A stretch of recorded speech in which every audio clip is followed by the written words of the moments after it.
क्या तुमने कभी ईमानदारी से खुद से पूछा है कि इतनी किताबें पढ़ने, इतने वीडियो देखने, ध्यान करने और अफर्मेशन दोहराने के बाद भी भीतर का खालीपन क्यों जस का तस बना रहता है? रिश्ते, करियर और मन की शांति, तीनों को एक साथ साधने की कोशिश में ऐसा क्यों लगता है जैसे कुछ न कुछ हमेशा हाथ से फिसल रहा है? बाहर से देखने पर लगता है कि तुम आगे बढ़ रहे हो, लेकिन भीतर कहीं ये आवाज़ बनी रहती है कि कुछ अधूरा है। यही वो बिंदु है जहां यह समझना जरूरी हो जाता है कि चेतना का जागरण एक सीधी रेखा नहीं है, बल्कि कई स्टेज में खुलने वाली एक गहरी यात्रा है। भारत की सबसे प्राचीन परंपराओं में एक ऐसा ज्ञान सुरक्षित रहा है जिसे अक्सर आधा समझा गया। आम धारणा यह है कि जागरण यानी सब कुछ समझ लेने का अंत, लेकिन वास्तविकता इससे कहीं अधिक सूक्ष्म है। जागरण की कई अवस्थाएं होती हैं, और इनमें से कई स्टेज ऐसे हैं जहां व्यक्ति स्वयं को जागृत तो महसूस करता है, लेकिन मुक्त नहीं होता। वो रास्ता बदलता है पर मंजिल नहीं पहुंचता। अगर ये बातें तुम्हें छू रही हैं, तो संभव है कि तुम पहले ही कुछ स्टेज पार कर चुके हो, शायद स्टेज 3, 4 या 5 के आसपास, जहां समझ तो है पर संपूर्ण परिवर्तन अभी घटित नहीं हुआ। यात्रा की शुरुआत वहीं से होती है जहां अधिकांश लोग पूरी जिंदगी बिता देते हैं। स्टेज 1, ये देह का जाल है। इस स्टेज को समझने के लिए किसी दर्शन की नहीं, बल्कि गहरी ईमानदारी की जरूरत होती है। यहां व्यक्ति स्वयं को केवल शरीर मान लेता है, हड्डियां, मांस, रक्त, सांस। जीवन का अर्थ सीमित हो जाता है, कमाना, खाना, सोना, परिवार चलाना और एक दिन समाप्त हो जाना। उपनिषद इसे अन्नमय कोश कहते हैं, चेतना पर पड़ा पहला आवरण, जैसे दीपक की लौ को मिट्टी ढक ले। आधुनिक विज्ञान भी इसी ओर संकेत करता है। हमारा मस्तिष्क और नर्वस सिस्टम सबसे पहले सर्वाइवल मोड में काम करते हैं। पुराना मस्तिष्क तुम्हें सुरक्षित रखना चाहता है, जीवित रखना चाहता है, जागृत नहीं। इसलिए जब चेतना की ऊंची बातें सुनते हो, वे आकर्षक तो लगती हैं, लेकिन भीतर से आवाज आती है, ये मेरे जीवन में कैसे फिट होगा? यही देह का जाल है। शरीर की जरूरतें इतनी प्रमुख हो जाती हैं कि चेतना की पुकार दब जाती है। ये स्टेज कोई दोष नहीं है, ये यात्रा का प्रारंभिक द्वार है। हर साधक, हर ऋषि यहीं से गुजरा है। प्रश्न ये नहीं कि तुम कहाँ हो, बल्कि ये है कि क्या तुम यहीं रुकना चाहते हो? क्योंकि ये जेल लोहे की सलाखों से नहीं, बल्कि विश्वासों से बनी होती है। ये विश्वास कि जो दिखता है वही सत्य है, जो मापा जा सकता है वही वास्तविक है, और मृत्यु के बाद सब समाप्त। जब मनुष्य इस सोच में पूरी तरह डूब जाता है, तो जीवन उसके लिए केवल एक शारीरिक घटना रह जाता है, आध्यात्मिक संभावना नहीं।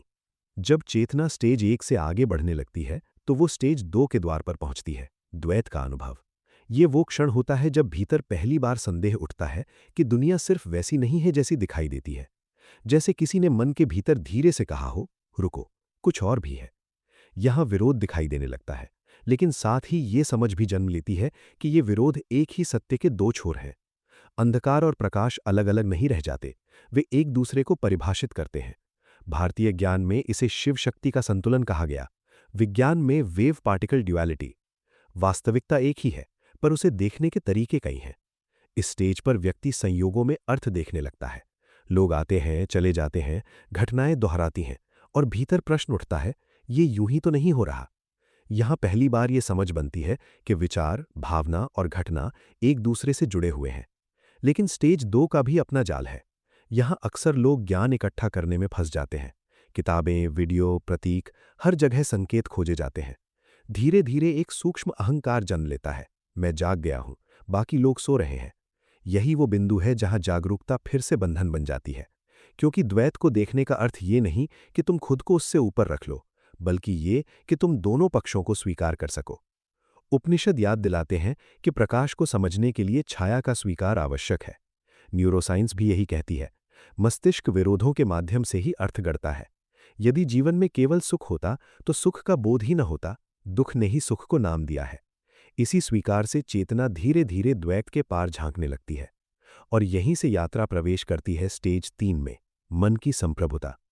इस स्टेज पर एक गहरी समझ जन्म लेती है कि विचार केवल सोच नहीं है, वे ऊर्जा है, संकेत है, तरंगे हैं जो वास्तविकता को आकार देती हैं।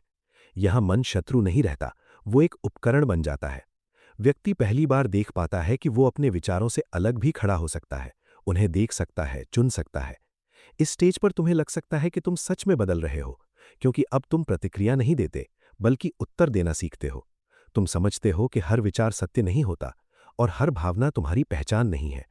लेकिन यहीं एक और सूक्ष्म परीक्षा शुरू होती है। क्या तुम मन के स्वामी बन रहे हो या उसके नए खेल में उलझ रहे हो? क्योंकि मन जब उपकरण बनता है तो वो पहले से कहीं अधिक शक्तिशाली भी हो जाता है। लेकिन ये तभी संभव है जब तुम मन को चलाना सीखो, वरना वही मन जिसे तुम साधन समझ रहे हो तुम्हें ही साधता रहेगा। इस स्टेज में प्रवेश करने का पहला संकेत यही है कि तुम्हें यह स्पष्ट दिखने लगता है कि तुम्हारे विचार केवल भीतर घटने वाली घटनाएं नहीं हैं, वे बाहर की दुनिया को भी प्रभावित करते हैं। तुम्हें अनुभव होने लगता है कि जैसी तुम्हारी आंतरिक स्थिति है, वैसा ही बाहरी जीवन आकार लेता है। कभी तुम किसी व्यक्ति के बारे में गहराई से सोचते हो और वो अचानक संदेश भेज देता है। कभी कोई विचार बार बार उभरता है और कुछ समय बाद वही घटना वास्तविकता बन जाती है। ये संयोग नहीं लगता, बल्कि एक संवाद जैसा महसूस होता है, जैसे मन अब किसी अदृश्य भाषा में संप्रेषण करना सीख रहा हो। न्यूरोसाइंस बताती है कि मानव मस्तिष्क प्रतिदिन लगभग 60 से 80 हजार विचार उत्पन्न करता है। इनमें से अधिकांश नए नहीं होते, वे पुराने पैटर्न का दोहराव होते हैं। और जो विचार बार बार दोहराए जाते हैं, वही धीरे धीरे मस्तिष्क के न्यूरल नेटवर्क को ढाल देते हैं। इसी प्रक्रिया को न्यूरोप्लास्टिसिटी कहा जाता है। मस्तिष्क स्वयं को उन्हीं विचारों के अनुसार बदल लेता है जिन्हें तुम बार बार सत्य मानते हो। क्वांटम थ्योरी इस समझ को और गहराई देती है। वो कहती है कि विचार, इरादा और ध्यान केवल मानसिक घटनाएं नहीं हैं, वे ऊर्जा क्षेत्र हैं। जब कोई विचार भावनाओं के साथ जुड़ जाता है तो वो तरंग केवल भीतर नहीं रहती, वो चेतना के बाहर तक फैलती है। ये कोई आध्यात्मिक कल्पना नहीं है, बल्कि विज्ञान और वेदांत का मिलन बिंदु है। उपनिषद कहते हैं, यथा मनोमयः पुरो भवति। मन जैसा होता है, जीवन वैसा ही बन जाता है। गीता में कृष्ण अर्जुन से कहते हैं कि मनुष्य स्वयं को मन के द्वारा ऊपर उठा सकता है और वही मन उसे नीचे भी गिरा सकता है। मन एक रथ है, विचार उसके घोड़े हैं। यदि तुम सारथी नहीं बने तो यात्रा तुम्हारी नहीं रहेगी। लेकिन इसी स्टेज में एक खतरनाक जाल भी छिपा है। लोग मैनिफेस्टेशन, अफर्मेशन और लॉ ऑफ अट्रैक्शन सीख लेते हैं, लेकिन जीवन फिर भी नहीं बदलता। कारण ये नहीं कि विधि गलत है, बल्कि इसलिए कि विचार बदले हैं, विश्वास नहीं। शब्द बदल गए हैं, पर भीतर वही पुराने घाव, वही डर, वही कमी की भावना काम कर रही है। कोई व्यक्ति बार बार कहता है मैं समृद्ध हूं, लेकिन भीतर से आवाज आती है, नहीं तुम नहीं हो। यही विभाजन स्टेज 3 की कैद है। कल्पना करो कि तुम एक रेडियो स्टेशन हो। तुम लगातार संकेत प्रसारित कर रहे हो। यदि भीतर भय है तो प्रसारण भय का होगा। यदि भीतर अभाव है तो तरंग अभाव की होगी। दुनिया शब्दों से नहीं, तरंगों से उत्तर देती है। इसीलिए इस स्टेज में यह समझ महत्वपूर्ण हो जाती है कि विचार बदलना ज्ञान है, लेकिन तरंग बदलना शक्ति है। जब ये शक्ति धीरे धीरे स्थिर होने लगती है, तब चेतना प्रवेश करती है स्टेज 4 में। ये वो क्षण है जब तुम्हें पहली बार अनुभव होता है कि तुम केवल विचारों से नहीं, ऊर्जा से बने हो। शरीर अब सिर्फ देह नहीं लगता, बल्कि एक जीवित ऊर्जा क्षेत्र के रूप में अनुभव होने लगता है। प्राचीन भारत ने इसे प्राणमय कोश कहा था। आधुनिक विज्ञान इसे बायोफील्ड या इलेक्ट्रोमैग्नेटिक एनर्जी कहता है। इस स्टेज पर यह समझ स्पष्ट हो जाती है कि तुम ऊर्जा हो और ऊर्जा विचारों से कहीं तेज गति से काम करती है। लेकिन स्टेज 4 भी बिना जाल के नहीं है। यहां कई लोग शक्तियों के अनुभव में उलझ जाते हैं। उन्हें लगता है कि वे विशेष हो गए हैं, दूसरों से ऊपर उठ गए हैं। वे ऑरा, ऊर्जा रक्षा, कॉर्ड कटिंग जैसी अवधारणाओं में अत्यधिक फंस जाते हैं। शक्ति आती है पर स्थिरता नहीं होती। वे भूल जाते हैं कि शक्ति यदि संतुलन के बिना हो तो वही शक्ति विनाश का कारण भी बन सकती है।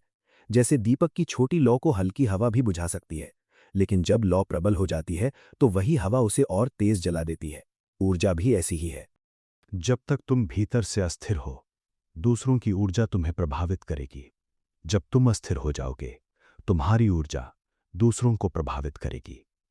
और यहीं से चेतना प्रवेश करती है स्टेज 5 में। यह संघर्ष का क्षेत्र है। अब तुमने ऊर्जा को महसूस करना शुरू कर दिया है। तुम्हारी समझ, तुम्हारे निर्णय, तुम्हारा ध्यान सब बदल रहा होता है।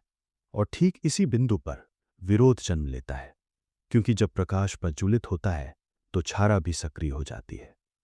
इस स्टेज की पहचान यही है कि जैसे ही तुमने जीवन में कुछ बदलने का निर्णय लिया, बाधाएं बढ़ने लगती हैं। पुराने रिश्तों में दरारें दिखने लगती हैं। कुछ लोग अचानक दूरी बना लेते हैं। काम में रुकावटें आती हैं। मन में संदेह, अपराध बोध और डर पहले से अधिक उभरने लगते हैं। तुम सोचते हो, मैं तो आगे बढ़ रहा हूं, फिर समस्याएं क्यों बढ़ रही हैं? यही स्टेज 5 है। जीव विज्ञान का होम्योस्टेसिस सिद्धांत कहता है कि हर जीवित प्रणाली परिवर्तन का विरोध करती है। और स्वयं को पुराने संतुलन में लौटाने की कोशिश करती है। तुम्हारा मन, तुम्हारा तंत्रिका तंत्र, तुम्हारे पुराने विश्वास सब मिलकर कहते हैं, वापस लौट चलो। नया रास्ता खतरनाक है। भारतीय ज्ञान ने इसी आंतरिक संघर्ष को कुरुक्षेत्र कहा। अर्जुन को युद्ध बाहर नहीं, पहले भीतर लड़ना पड़ा। कृष्ण ने स्पष्ट किया कि शरीर क्षेत्र है और चेतना उसका ज्ञाता। इस क्षेत्र में शत्रु बाहर नहीं, भीतर होते हैं।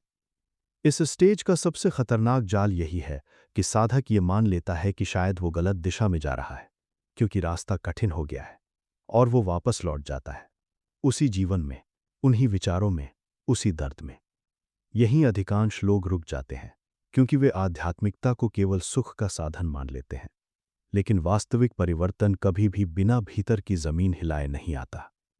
जब तुमने पहला दीपक जलाया था, हवा ने उसे बुझाने की कोशिश की थी, तुमने फिर जलाया। अब तुम बड़ा दीपक जला रहे हो, अब हल्की हवा नहीं, आंधी उठेगी। ये तुम्हारा अंत नहीं है, ये तुम्हारी अग्नि की परीक्षा है। स्टेज 6 वो बिंदु है जहां चेतना पहली बार गहराई से बैठती है।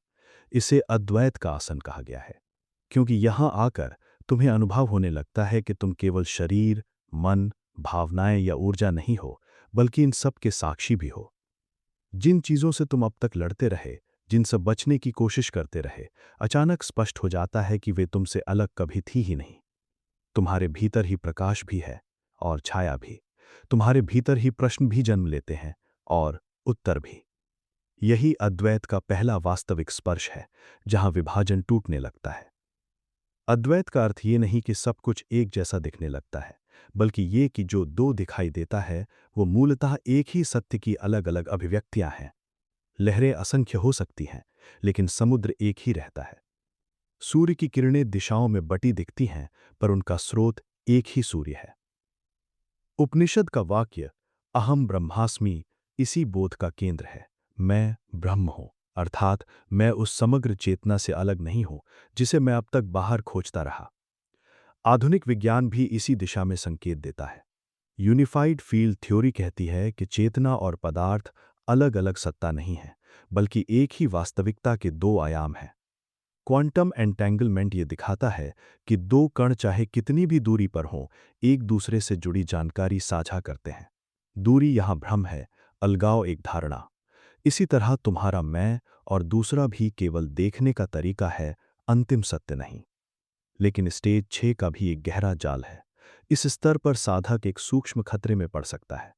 उसे लगने लगता है कि संसार केवल माया है, कर्म, संबंध और जिम्मेदारियां अर्थहीन हैं। वो कहने लगता है कि अब मैं सब देख चुका हूं, अब मुझे कुछ करने की जरूरत नहीं। यही अद्वैत का भ्रम है, जहां साधना आधी रह जाती है। क्योंकि सत्य ये नहीं है कि संसार झूठ है, सत्य ये है कि संसार अभिव्यक्ति है। समुद्र को पहचान लेने के बाद लहर अपना नृत्य नहीं छोड़ती है, वो बहती रहती है, लेकिन अब भ्रम में नहीं होती। इस स्टेज पर वास्तविक संतुलन यही है कि ना त्याग हो, ना आसक्ति, बस होना हो। जब तुम कहते हो मैं शून्य हूं और मैं ही संगीत हूं, तब एक नया ठहराव जन्म लेता है। यहां से चेतना या तो रुक सकती है या फिर अगले और अंतिम द्वार की ओर बढ़ सकती है। यदि साधक यहां ठहरता नहीं, तो यात्रा स्वतः ही स्टेज 7 की ओर प्रवाहित होने लगती है। स्टेज 7 को देवलोक चेतना या गॉड मोड इंटीग्रेशन कहा गया है। ये वो अवस्था है जहां जागरण कोई क्षणिक अनुभव नहीं रहता, बल्कि जीवन का स्वभाव बन जाता है। यहां साधक खोज नहीं करता, वो बन जाता है। वो सत्य को समझने की कोशिश नहीं करता, वो सत्य के रूप में कार्य करता है। चेतना, कर्म और अस्तित्व अलग अलग नहीं रहते, बल्कि एक ही प्रवाह में मिल जाते हैं। इस स्तर के निकट होने की पहचान बहुत सूक्ष्म होती है। यहां तुम्हारे निर्णय भय से नहीं, बोध से निकलते हैं। तुम्हारे संबंध अधिकार या अपेक्षा से नहीं, आशीष की भावना से चलते हैं। तुम्हारा कार्य प्रतिस्पर्धा से नहीं, प्रवाह से जन्म लेता है। और सबसे महत्वपूर्ण बात, तुम्हें कुछ साबित करने की आवश्यकता नहीं रहती, क्योंकि तुम्हारा होना ही प्रमाण बन जाता है। तुम चुप रहो तो भी प्रभाव होता है, बोलो तो भी। भारतीय परंपरा में इसे स्थित प्रज्ञ अवस्था कहा गया है, जहां व्यक्ति कर्म करता है लेकिन कर्म उसे बांधते नहीं। तांत्रिक परंपरा में इसे सिद्ध अवस्था कहते हैं, जहां साधक केवल अपनी उपस्थिति से भी चेतना को स्पर्श कर सकता है। उपनिषद इसे इस वाक्य में समेट देती हैं, यत्र तस्य सर्वमात्माएवा भूत, जहां सब कुछ आत्मा के रूप में ही अनुभव होता है। विज्ञान इस अवस्था को अपने शब्दों में समझाने की कोशिश करता है। न्यूरोसाइंस बताती है कि कुछ साधकों में मस्तिष्क का डिफ़ॉल्ट मोड नेटवर्क, जो अलग मैं की अनुभूति पैदा करता है, अत्यंत शांत हो जाता है। इसके स्थान पर मस्तिष्क के विभिन्न क्षेत्र असाधारण सामंजस्य में काम करने लगते हैं। इसे कुछ researchers hyper synchronous gamma brain waves कहते हैं, एक ऐसी स्थिति जहां चेतना पूरे तंत्र में एक साथ प्रकाश की तरह बहने लगती है। लेकिन यहां भी एक भ्रम संभव है। साधक को लग सकता है कि अब प्रयास की कोई आवश्यकता नहीं। ये आधी समझ है। देवलोक चेतना में प्रयास समाप्त नहीं होता, बल्कि प्रयास से भार हट जाता है। कर्म चलता रहता है, लेकिन कर्ता घुल जाता है। कार्य होता है, पर करने वाला अलग से मौजूद नहीं रहता। इस स्टेज को छूने का अभ्यास बहुत साधारण लेकिन गहरा है। जब भी तुम किसी से बात करो, एक क्षण ठहरो और भीतर कहो, ये भी मैं हूं। उसी क्षण सामने वाला व्यक्ति विरोधी नहीं, अलग सत्ता नहीं, बल्कि उसी चेतना की अभिव्यक्ति बन जाता है जिसे तुम स्वयं कहते हो। यही वो स्थान है जहां ईश्वर कोई अवधारणा नहीं रहता, बल्कि संबंध बन जाता है। जागरण कोई एक घटना नहीं है, बल्कि निरंतर संरेखण है। गिरना होगा, फिर उठना होगा, फिर गिरना होगा, फिर उठना होगा, लेकिन हर बार उठना पिछली ऊंचाई से थोड़ा आगे होगा। तुमने चेतना के 7 स्तर देखे, लेकिन ये नक्शा किसी अंत की ओर नहीं, बल्कि और गहरे जीने की ओर संकेत करता है। ये यात्रा किसी एक क्षण में पूरी नहीं होती। चेतना कोई सीढ़ी नहीं, बल्कि एक जीवित प्रवाह है, जिसमें तुम बार बार गिरते हो, सीखते हो और हर बार थोड़ा अधिक जागरूक होकर उठते हो। 7 स्तर कोई मेडल नहीं है, बल्कि दर्पण है, जो तुम्हें दिखाते हैं कि तुम अभी कहाँ हो और भीतर क्या पकना बाकी है। यदि ये ज्ञान तुम्हारे भीतर किसी भूले हुए सत्य को छू गया हो, यदि तुम भी इस यात्रा को केवल समझना नहीं, बल्कि जीना चाहते हो, तो इस संवाद को यहीं मत छोड़ो। ऐसे ही गहरे रहस्यों और चेतना की यात्राओं के लिए चैनल मिस्टिक थिंकर्स को सब्सक्राइब करो।